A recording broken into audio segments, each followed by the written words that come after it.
Good day, everybody, and welcome to another edition of the Military and Foreign Affairs Network. I am your host, the voice of reason. Today, we are continuing our ongoing coverage of the Russian-Ukrainian war.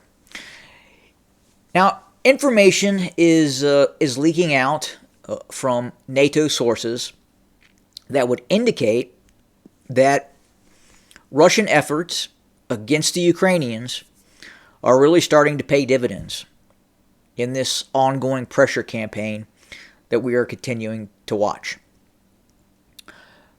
Senior leadership members within NATO are claiming that if the Ukrainians do not receive a very quick influx of ammunition and armaments, the situation on the battlefield could change dramatically, meaning that the Russians could start to see additional breakthroughs on top of already recent gains that we are seeing.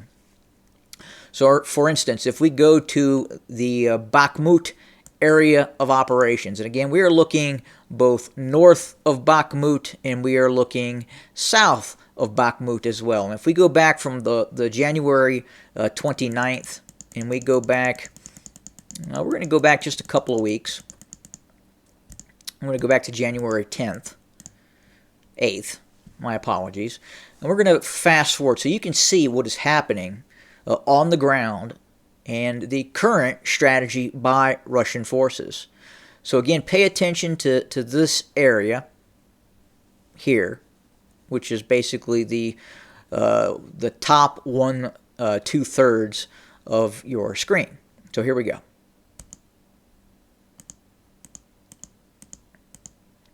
And you can see, gradually, the Russians are pressing forward, seizing control of territory, pushing the Ukrainians back. More importantly, the casualties that are being inflicted on Ukrainian forces are increasing. Now, are the Russians taking casualties? Yes, absolutely. Are the Russians taking more casualties than the Ukrainians? In certain instances, yes, they are.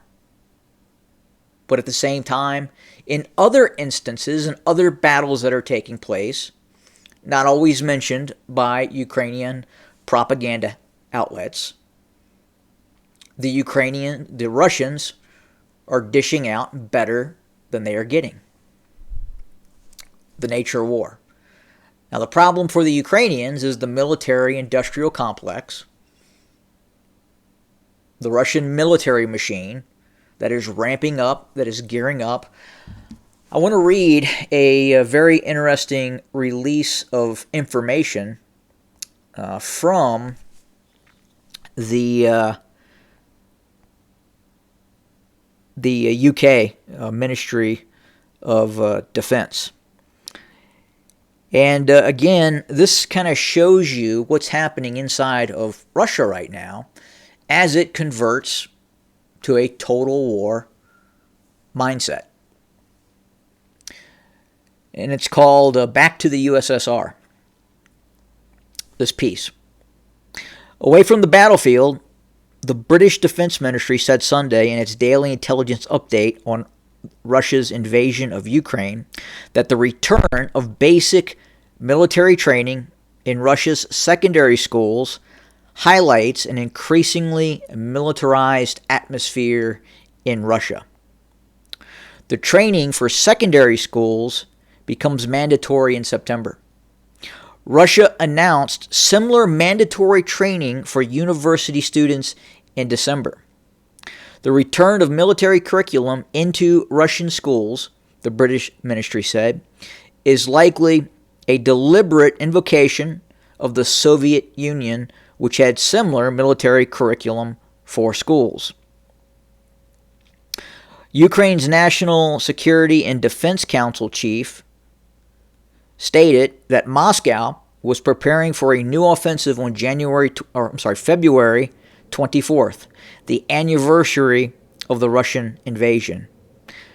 quote unquote, now they are preparing for maximum activation. And they believe that by the anniversary, they should have some achievements. There is no secret that they, the Russians, are preparing for a new wave by February 24th. So again, it shows you that as this war continues, Russia still desires victory. It has military goals, it has military objectives that the Russian state believes it needs to complete. So again, as I've talked about before in past videos, right now Russia has two options. One option is to cut and run, declare victory, but the reality would be a defeat. And I don't believe at this point Russia is even considering that. Option two, total war, defeat the Ukrainian state and military. That seems to be the objective that we are seeing right now. So we will continue to monitor, we will continue to report on what's happening on the battlefield, on the battlefront, in the political arena as well.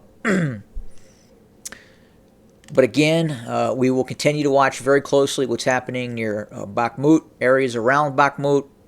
It's going to be very interesting, this area here.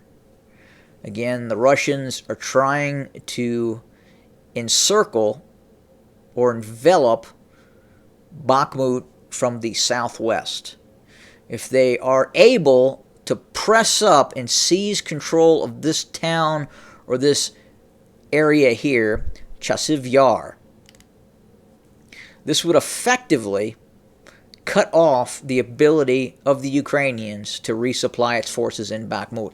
The Russians already are, for all intents and purposes right now, cutting off Bakhmut from the use of long-range fires, artillery, multiple launch rocket systems, what have you, are able to interdict Ukrainian supplies as they try to reinforce and resupply a number of combat brigades that are deployed in and around Bakhmut. But again, as you can see, the situation is becoming more and more precarious for Ukrainian forces daily and quite literally hourly. So that's what we have for today. We will continue to monitor. We will continue to report. We will continue to create more content for your consumption. Thank you for joining us today. And as always, have a good day.